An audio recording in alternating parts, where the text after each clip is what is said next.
They put me in the middle, I don't know why. Funny. That way we can keep an eye on him. Gives away the security. Yay, everybody's here. Nobody didn't show up. That's awesome. What's that? Thank you. So these are all fans of Lost, huh? Y'all are lost. Does anyone have a toothbrush? Yes. And I have toothpaste too. The Walking Dead. Yep. Everybody here, Walking Dead? Everybody in there?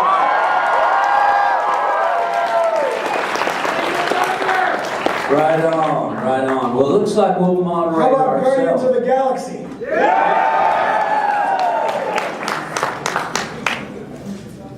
Yeah, I'm excited for that. Yeah, me too. Yeah, I bet you are. About a year later, it'll be real exciting. So tell me, Lou, Yes. how did you come about getting involved with what is that show you did, The Walking Dead? Walking Dead. Yeah. That was a pretty good gig, I tell you. Interesting story. I had seen the graphic novels, we like to call them, and they'd come across my desk, obviously, because of being attended to the horror genre, and I thought they were pretty damn cool and well done. Obviously, Robert Kirkman is a genius. So, never thinking twice that they could actually pull it off as a television show until I was asked to come in and audition for the pilot. Just keep your answers under an hour. Yep. And I auditioned for a character named Merle. And thankfully they hired this guy. And then a couple weeks later they brought me in, they said, would you audition for Merle's brother? Who at that time did not even have a name, nor did he even have pages of dialogue. So I had to do Merle's dialogue as his brother. And so And I remember that they actually wanted me to tape some stuff so that the actors auditioning for Durham could sort of copy my accent. yeah, I didn't get that tape. That was weird. I don't know of any actors that want to copy this accent. I'm sorry. Yeah, so thankfully they went, got a guy, Norman Reedus, who's pretty damn cool. Hey, there's some dudes out there clapping too, that's alright. You know, big spoiler alert is he's gay. I mean, haven't you noticed how he and Rick have that long interlude? I got your back, buddy. They do have that language.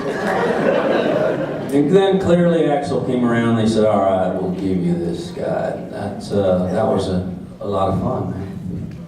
That's how you did it. That's how it goes. And sir, how about you, sir? How did you end up getting involved with The Walking Dead? Well, audition. I didn't even know what The Walking Dead was. I hadn't even watched this show when I was on the show. I probably saw season 1 and season 2, and we were probably on our 4th episode. Well, we don't have time, really. Right. I don't know if you guys know, but we shoot these things, and then about halfway through the one episode, we get the script for the next episode, and so they're all, oh yeah, we have weekends off. No, there are no weekends off. No. There are no days off. Once you start that season, you're working your tail off until the end because you're working on 2 shows at once most of the time. It's a sprint. Yeah, plus it's so hot out there. You know, when you get off the set, you just want to rest. It'll drain you real Yeah, quick. big time. So I actually auditioned for a character named Mouse. And then once we got to the set, the guy who played Big Tiny, he was like, yeah, I'm here for the character Mouse. And I'm looking at him like, wait a minute, I'm here for the character Mouse. So come to find out it was, he was Big Tiny and I was Oscar. So we're here today. What's interesting about this panel is who can tell me what's interesting about this panel? Your hat. This panel has standing room only. But yes, Look at that. that's right. We got people back there standing up. There is. Right on. Right. We truly are the dead. All three of us, right? We're all gone. We are called, this family is called the Talking Dead. Yes. So we are talking, y'all. Now, Michael Rooker, tell me something. How did you end up being a part of The Walking Dead? Well, I gotta tell you, man, it was a funny story because I knew Frank Darabont about 18 years ago, and I was supposed to do one of his projects. And I ended up having to back out of his project 18 years ago, and he didn't like that. So 18 years of not... Yeah, but Morgan liking Freeman was so good at Shawshank. Yeah, but you know what? I could have tanned. but you know, we ended up hooking back up, and I ended up getting the gig as Merle. And my friends who were casting directors, Lisa Mae Fincannon and Craig Fincannon out of Wilmington, North Carolina, they called me and said, dude, there's this role that is just perfect for you. It's this country, redneck, shit-kicking kind of guy that gets handcuffed to some pipes on the rooftop and he cuts his hand off to get away from zombies. And I'm like, whoa, wait a minute. You know, he does what? To get away from what? What is this thing about anyway? It was just they told me a little bit more about it, and I said, well, I dig the role. I like the role. You know, if the guy cuts his hand off, I'll do the role. And so I said, I'll do it. And they said, well, there's just one little problem. Some of the producers have a hard-on for you. And I was like, what do you mean? I take it it's not a good hard-on. And they said, So that 18-year ago gig that I backed down of Came to bite you in the ass. came to bite me in the ass in the end. 18 years later, here is Merle Dixon ready to be cast, and people have a hard-on for me. What can I say? And they've had that hard-on for 18 years. So no matter how, I missed out on a lot of stuff. And I didn't know about it. See, I didn't know about this Hard on. misconception of what took place 18 years ago, see? And that's when you have to communicate with your agents better. Well, actually, your agents don't necessarily communicate with you. They tell you one thing and they did another thing. That's what happened. And so once we cleared that all up, I ended up getting cast as Merle. And the first day me and Frank Darabont saw each other on the set, I swear to God, it was as if we had not missed a beat for 18 years. We were like, oh my God, dude! And boom, best friends right away, right off the bat. And if it wasn't for him, I wouldn't be here today and I definitely would not have been in The Walking Dead more than 3 episodes. That's all I signed on for, is like 2 or 3 episodes. But he wrote that monologue, that 4.5-minute monologue. And you know how you see how that thing's structured and how it ends with the hand and the hacksaw and all that stuff. Well, that was written because of the first episode, second episode that I played, and he saw the work and decided, no, this guy's coming back. Mm-hmm. Sometime, somewhere in the future of this show, I'm gonna fix it so that this cat comes back. And so he wrote that 4.5-minute monologue in a way that if you go back and you look at it, you know this guy's coming back. And actually my role became the boogeyman of the season 3. Every time something happened in like season 2, Merle did it. Merle set that up. Merle shot that deer that the bullet went through the deer. I know he did it. Merle lured those zombies to that. So where was Frank when Oscar got shot? Well, that wasn't Merle. That was some crazy cop. It was the boogeyman. But anyway, that's how I got into it. It was really quite an interesting story for any young actors out there, man. Make sure you communicate with your agents and make sure you communicate with the producers. And Always pack your own chute. Don't You jump out of an don't- airplane without that. Don't listen to anybody. Make sure stuff Take care of is your tied up in business. a little bow, and make sure that you try your best not to burn those bridges. Yes, so any more questions? No, I don't have any more questions. What about you? Michael Rooker,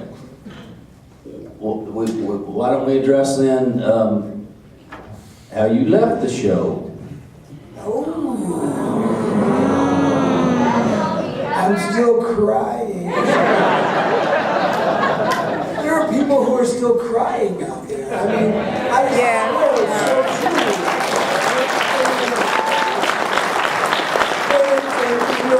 And you're hurt because it was an emotional roller coaster for you. The arc of that character was so well written and Sweet. performed. But it's like you're developing this thing and you're seeing where it's going and you're going like, whoa, this is crazy, man. And people, I like to tell people that you lost a lot of animosity toward Merle as soon as they left me on that rooftop. As soon as that key dropped, and I'm on that rooftop, chained in the hot sun for 3-4 days. I'm dying of thirst and hunger, and zombies are about to eat whatever's left of me. And I'm praying to my God, and all sympathy left the group and came right to Merle. And from then on, you were wanting and rooting for Merle to come back and do something. Revenge, kick some ass, Rectify. cut some shit off, whatever. But you were, and no matter how bigoted and mean-hearted sometimes this cat could be, you still kind of was starting to root for him from that moment. And then as things went by, you ended up rooting more and more, and until that fateful day, right? There is always that day. You Oh, can't escape man. it. It's like gravity. I got that call about 2-3 weeks before that day occurred, and so we worked on the script and ended up being what it is. I really wanted a nice big beat down before the governor grabbed a hold of me, because my point was, there ain't no way the governor's going to kick Merle's ass. I'm so sorry. It's not going to go down The quietly. girl, Michonne's already kicked his butt. And I've already kicked hers. So, ain't happening, okay?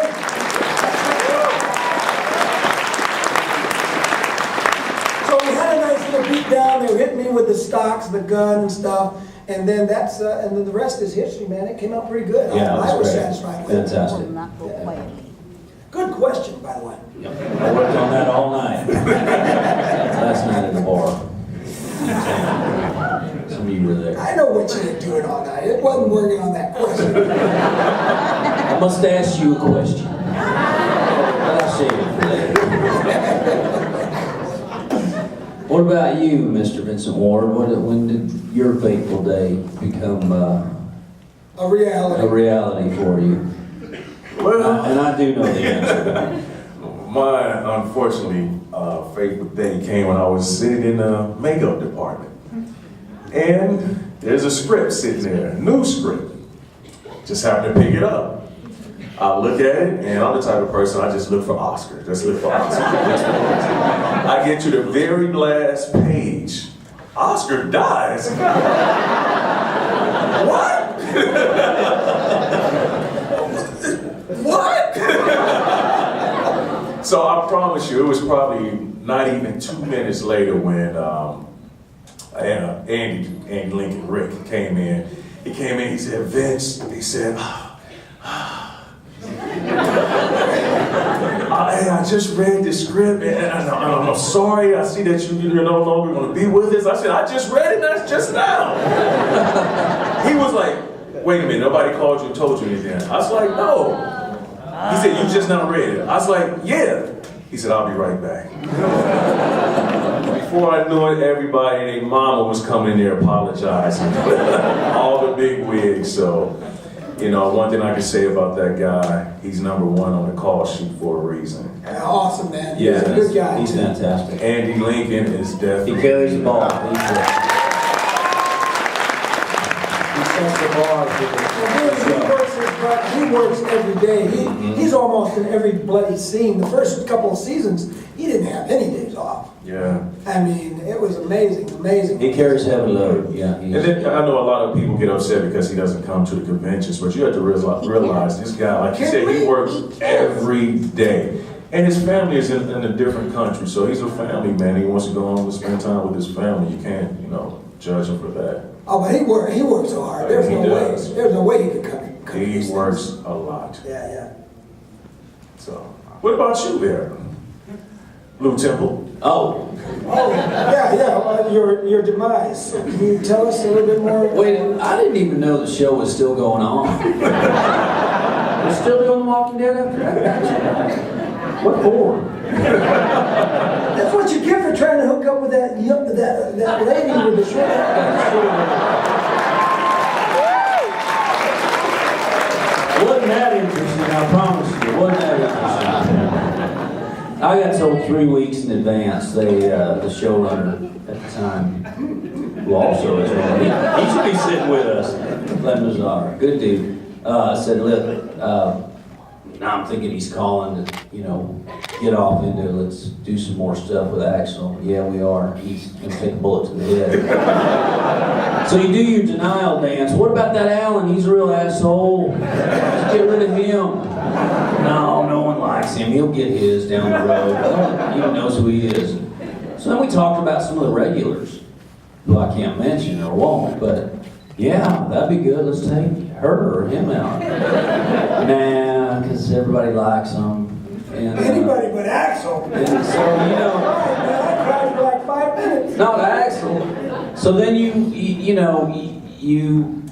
embrace it, you recognize, well, this is your job, your job is to serve the story. So he invited me again to the writer's room. I said, nah, they do fine. I don't want to mess up the gumbo, but I would say this, and I offered some ideas. And so the whole idea at that time of the season was to pull the carpet out from underneath the audience, and throw a gut punch. And it was important for me not to let you know it was coming. I wanted it to be a real peaceful, happy, sad kind of day. And I was really proud with how we pulled that off. And like Michael and Vincent were saying, is the cast, at first they didn't know. And Glenn had asked me, can you just give me a few days so I can talk to everybody?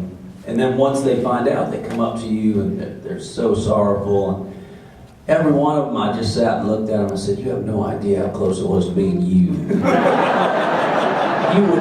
You better be damn glad that it's me, because you are on a perilous ledge. And so, then you pull it off, and I was just really proud of how we did it. I think Axel had a lot more to do, as did Oscar, and as did Merle, but really I think for how we served the show, I think we're all very proud of it and very happy to present that to y'all. Yeah. I mean, the arcs on all these characters, these 3 characters you see, all of us, we all have our arcs, whether they're a longer, mine lasted a little bit longer than that, but it's beautiful. It's well done. Yeah. And some of them come as a real surprise, like yours. Yes. And some of them come as like, I think once you realize Merle was going in, Merle was not coming out. It could have come out. I didn't plan it and work do my internal work thinking that I'm going to go in and not come out. I'm going to go in, do the mission, and get out, make an exit. That's what I'm always thinking. Yeah, it wasn't a kamikaze, it wasn't a suicide. Oh, shit, no. You were going to take ass. No way. No way. No, I was going to go in, pop the governor, pop off as many guys as I could, and make my exit.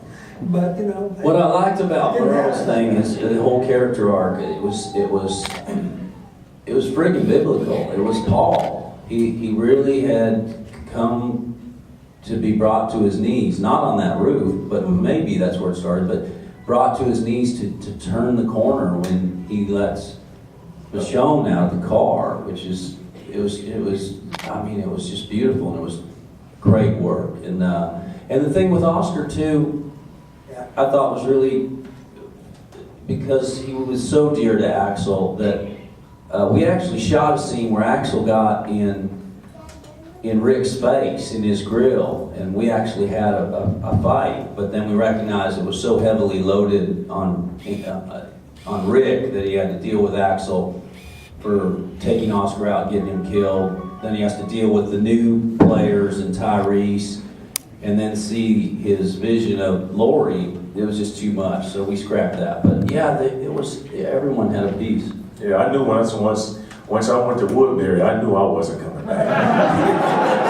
I knew it. I told Lou, I was like, dude, I ain't coming back. He's like, what'd you read? I said, nothing. I just got a feeling I'm not coming back. And I did. How about some questions? Who's got a question? Come up, either stand up, be real loud, or come up to the mic, whatever you want. That's good. Come on, we'll start in on those. Line them up. Come on. Don't be shy out there, you guys. Can you hear me? Yep. Yeah, we hear you. Well, first of all, thank you all very much for coming down to the Rio Grande Valley. Oh, yeah. Really appreciate it. We don't get like folks like you around these parts often, so it's a real treat when you all are here. So, the question that I have is, I guess for the three of you, because you all have had different types of roles, but specifically you, Mr. Rooker. What? Your roles have always been very colorful. Lovely. From Mississippi Burning to Slither to Walking Dead. Do these roles pick you, or do you pick these roles? And the same question applies to you all as well. I picked my nose. In the car. I don't know if there's anything picking going on. It's like you don't know what's on your plate until it comes across the desk or whatever, or your agent calls you, you know. A lot of people ask me questions like, man, why didn't you do that? Why didn't you do that film? And I'm like, dude, what are you talking about? They didn't ask. It ain't my choice, you know what I'm saying? You know, how it works is the agents get breakdowns and managers get breakdowns and they look through the breakdowns and go, oh wow, this could be Rooker, or you know, and it could go the other way too. You have the producers in the studio going, no, this is the short list. These are our 1, 2, 3 choices. Try to get them if you can, but then you move on from there, right? And a lot of times my names are on some of those lists. And luckily, and thank goodness that many of those names that come before me go like, no, I ain't gonna do that. No, I'm busy, man. I gotta go on vacation. Then all of a sudden, well, there is Rooker. Hey, we like that cat. That cat's good. Or sometimes he could do that. They'll tell you, which is a case in point, I'm actively on a movie right now where I was told Michael was on it. Oh, Rooker's doing it. Oh, I guess I will too. That's good. He's not doing it. I'm not doing it. I haven't even heard of it. So sometimes you get hoodwinked by your agents. They tell you just to attract other. Sometimes they lay out these names, and sometimes they lay out one name, and they go, oh yeah, Rooker, and then all of a sudden they're going, yeah. He's going to be good in this role, meaning that we really don't have him, but you're reading it into like, you got he must be for real. You got Lou, you got Cruz, or whoever, you know, so sometimes that happens, you know, but I don't know if they choose you choose them, mostly that's how it's sort of like a technical thing, but you ultimately have the final say whether you want to do it or not do it. Plain and simple. I ain't turning nothing down. A lot of things come in the program. Where it's shooting, how much it is, you know. All right, it's 2 little questions. First one is for Mr. Rooker. Is it too bright in here? Yeah, it's too bright. I don't like brightness. What's it too?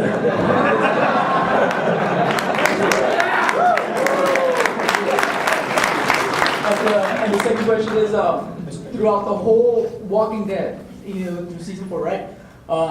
Through filming, have you guys had any like fun stories to tell us or anything? No. Yes, they're all stories. All are no fun stories on The Walking Dead. Fun stories are like about, yeah, man, I popped my knee out. Oh, yeah, man, that tick was 2 inches under my skin. Those are the fun stories. I've lost 12 pounds in 2 days. There's no fun stories, man. It's a hard show. I'm telling you, the cats down there working on season 4 right now are working their tails off. They're sweating. They're getting hurt. Mosquitoes, ants, all of It that. is a tough show. But there are fun things that happen Yeah, you in have the lunch. moment. You know, some of the interesting things are that, in my experience, Free food. the very beginning, of course, you know, we call them walkers. You know, zombies walkers, but we call them walkers. So they're all over, and they're a little unnerving. And all of a sudden, you get used to that. At first, I was like, "Oh my God, what am I standing next to all day?" And then you start talking to them, and you're talking current events and politics, and having a smoke with them at break, you know, or craft What about when service. they sit down next to you at lunch? No, that's the worst. That's some fun stories right But then all of a sudden they leave at the end of the day when you're leaving, and it's some hot chick. And you're like, that was you under all that?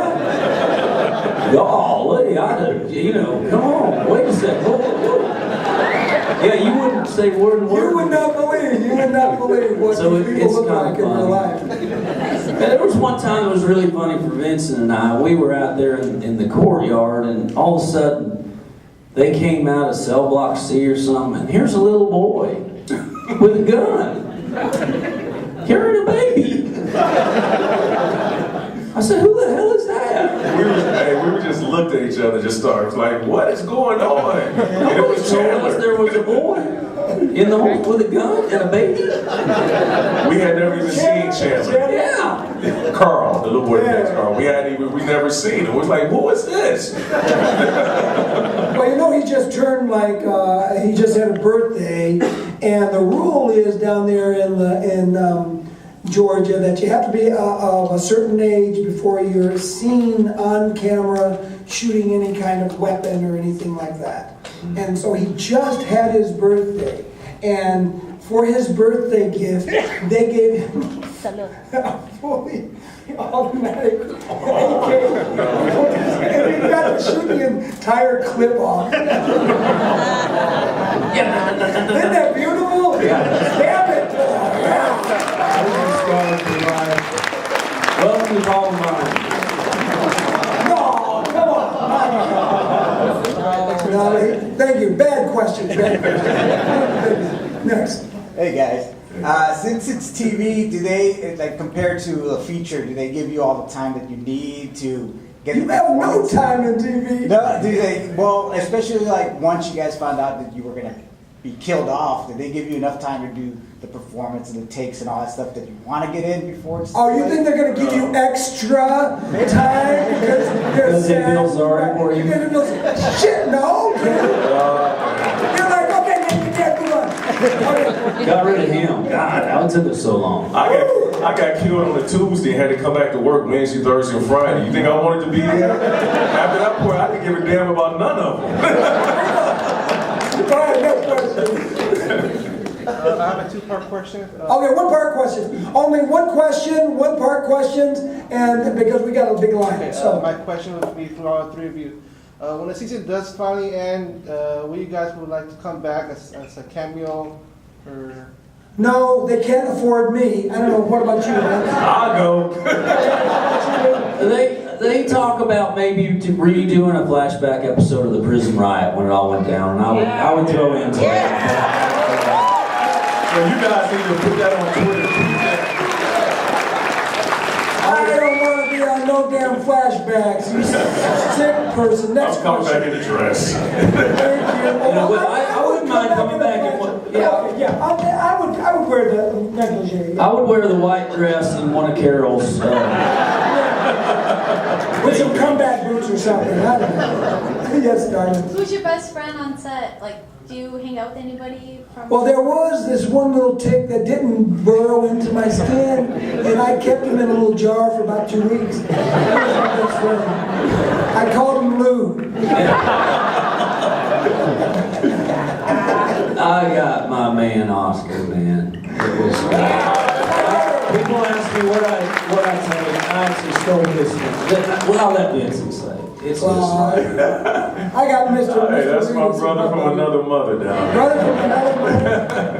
the thing that I take. They said you take some wardrobe or you take. Man, I took some good friends, and Oscar being tops, Vincent Ward. Oh, there you go. There you go. Hey, you know what? With that being said, we're all still good friends. I mean, I see Norman all the time at different conventions, and we all see each other all the time. So we're all still good friends, and we still hang out at sometimes these kinds of events and go out and have a beer, have some food, you know, that kind of stuff.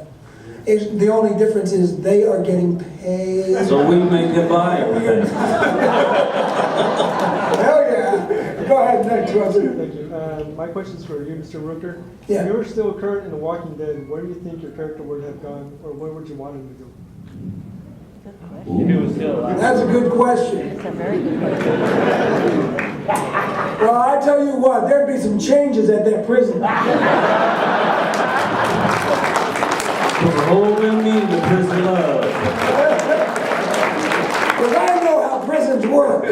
Merle knows how a prison can work. Yeah. It didn't work like that when we were locked up together. Thank you again for showing up, coming down here to South Texas HorrorCon. My question is, what's the biggest impression you guys think made on the show? Like when you tortured Glenn, it made him stronger. Saying you guys gave trust, to Rick. What do you guys think that carry on to season 4 and the rest of them? Well, you know what? I'll start with the Glenn interrogation. I don't think it made him any stronger. I thought he was damn strong already. Yeah. I think what made him stronger was living out in the woods, and I mentioned Well, that it's in the kind of scene. brought out. But then I'm surprised that he doesn't spill the beans on the first interrogation. And but they say, oh, he's not going to talk. I'm like, oh, give me a break. Everybody talks. We only talked to him for like 15 minutes. Well, it wasn't really talking, but it was. But I thought he did really well. That scene was played very, very well. Because I don't know if any of you guys are actors out there, but you got to be. They got to pass that ball back and forth. And if it's done smoothly, you can tell that it's really looking good. Tight, Because Glenn sold those punches, and it looked like this cat was really getting beaten up. I mean, I'm going to tell you, it was awesome. That was some prison love. He did a good job. And he actually didn't want the stuntman to do it. He did everything on his It own. looked that real. Yeah. He allowed me to take my blade and put it right up by his nostril, move it around his face, when all the other actors were like, no, don't wear the real one. No, oh no. They were all whiny and bitchy and moaning about the real blade. And I could take that blade and put it on, I could put that blade between his two little cracks with my eyes closed without touching either side. So he was awesome. Great actor to work with and that kind of stuff. I thought the prisoners, particularly Oscar and Axel gave Rick a sense of morality and humanity where he could have easily executed That's what I us. thought was going He to happen. had to Since stop. that happened, they're all in together. He said, "Hey, man, don't waste your time." So, Oscar thought we were just going to be dead, but it showed trust that T-Dog wanted to give you guys.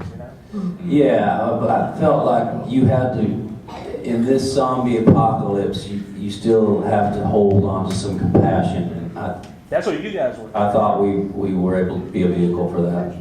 I appreciate you guys doing that. Really. Thank you, brother. Thank you, That was brother. great question. Guys, how y'all doing? It's been 10 years I've been following this comic book. Were you guys prepared for this kind of reaction? Were you expecting this? No. No, nobody was. No, none of the producers, none of the writers, AMC, nobody expected any of this to occur. They didn't know much, did they? Dude, you No. don't know much because I gotta tell you, you may think you know how to make a movie or a TV show, but the audience, the middle America, the listening and viewing public will tell you different many, many times. They have in the past, and they will in the future. And we love The Walking Dead. I'm a big fan of The Walking Dead too. But I got to tell you, man, there's some good stuff out there right now. Game of Thrones is hot. There's some good stuff out there. And, you know, they got competition, and that's good. The better all these shows are, the better material we get to watch. Better, yeah. So it's awesome, man. I love it. So, Thank you guys. Yeah, Thank you so man. much. right, Merle? It's not easy being green. Oh God, she is green. I can't tell. My things are green, and you look blue. Oh, okay, yeah, you're green.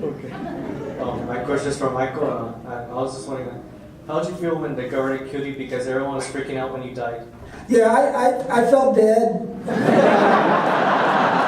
I felt dead inside, man. Shut up. No, you know what?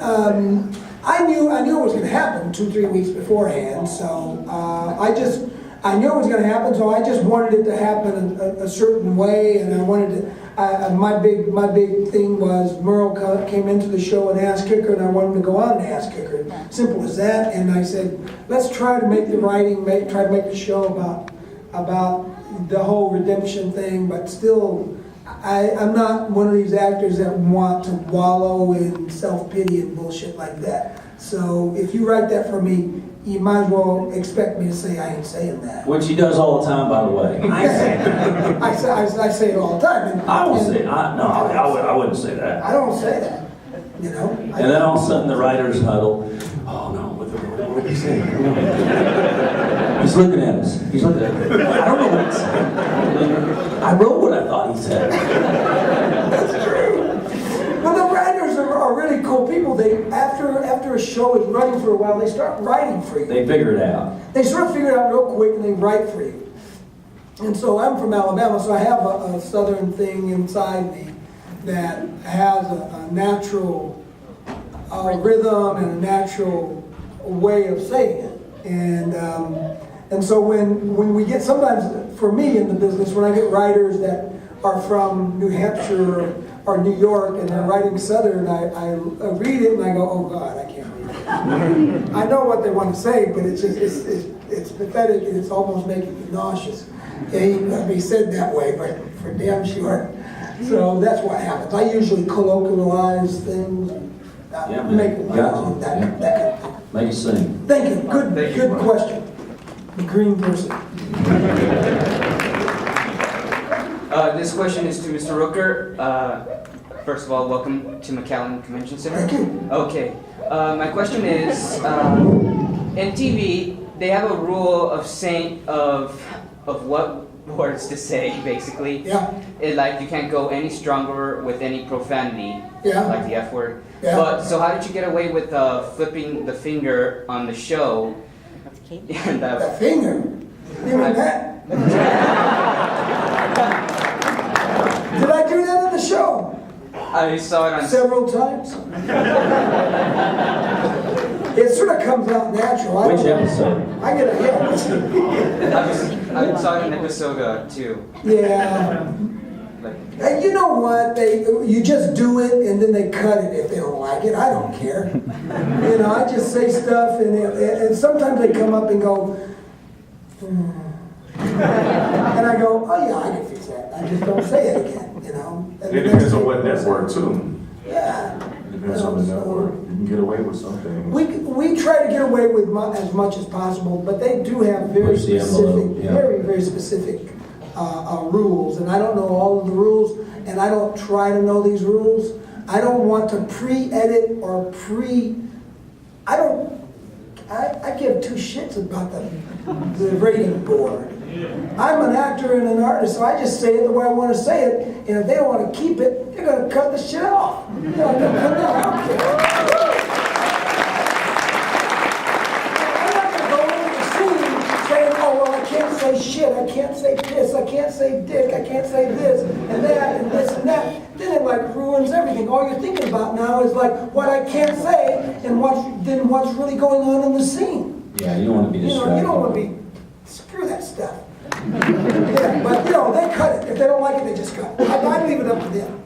I say it, they let me say it, and then they cut it. And it's been some good stuff that's been cut. Yeah. Oh, yeah. Oh, God, yeah. You'd be looking like, what happened? Now I understand why they cut that. Yeah, thank you. And Mr. Rooker, I'm sorry I'm going to be the jerk to ask this, but are you still haunted by the chocolate-covered pretzel joke? I love chocolate-covered pretzels, especially dark chocolate. Yeah, I eat those things all the time. And that's why we ended up using chocolate-covered pretzels. You know, those guys wanted to know what kind of treat I liked. And then that's perfect, works right with the scene. Ooh, yeah. Thank you. My question for Mr. Rooker: how did it feel wearing the makeup to make you look like a zombie? You know, that was okay. I did a movie called Slither, which was 7 hours. And so the 2-hour makeup for the zombie work was really pretty simple, a fairly easy cakewalk for me, not a problem. And now you can be blue, I think. Now I am actually blue, yes, and Guardians of the Galaxy. I'm blue. Who's excited? Yes! Okay, my question is for Mr. Rooker. Yeah. In the scene where you die in the last episode, second to last episode of season 3, what's going on through your head when you're drinking and toying with the zombies in the Oldsmobile or in the old car? And do you think that affected the outcome of getting killed by the governor? If you hadn't had that drink. No, I was just toying with those zombies. I just wanted them to come closer to the car, and I was going to play Pied Piper. You know, that was the idea. I was like, well, we got to have some sort of thing going on here, you know? So I was like, okay, well, we'll just play Pied Piper, you know, and I play the music and, you know, offer my drink and tease them a little bit and move forward, and then they cut out a lot of that where I'd move forward and they come for me, and then I move forward, they come for me, move forward. We were doing like a little leapfrog thing. And so drawing all the zombies with me was kind of cool. And they were really good. The actors that were playing the zombies were trying to catch the car, and they're slapping at the car and falling down, and I'm laughing my ass off. They had the zombie shuffle down good, man. And I got to tell you, when you see that episode again, be very proud that I didn't break a spine or a neck, because I did the rolling out of the car myself, so that was really a lot of fun. How do you think it affected the outcome? Yeah, that's what affected the fight. Okay, guys, we only have time for a few more questions, so we're going to take the next 3 questions, and then after that, this will conclude the panel. So thank you guys. Make sure you come see us and ask any questions that you didn't get to ask us now. We're all going back to our tables, right? I believe. Yeah. We're all going back to our prospective tables, so you guys come on back out there, hop in line, wait 10 more hours. No, just joking, but we're going to be out there for the remainder of the evening and hanging out and seeing fans and signing stuff, so y'all come on out. So go ahead, Ms. Hattie. Yeah, question for the 3 of you. You know that they're actors and makeup and everything, but does it ever get to you? You feel like we really want to chop that head off? Genuinely scared?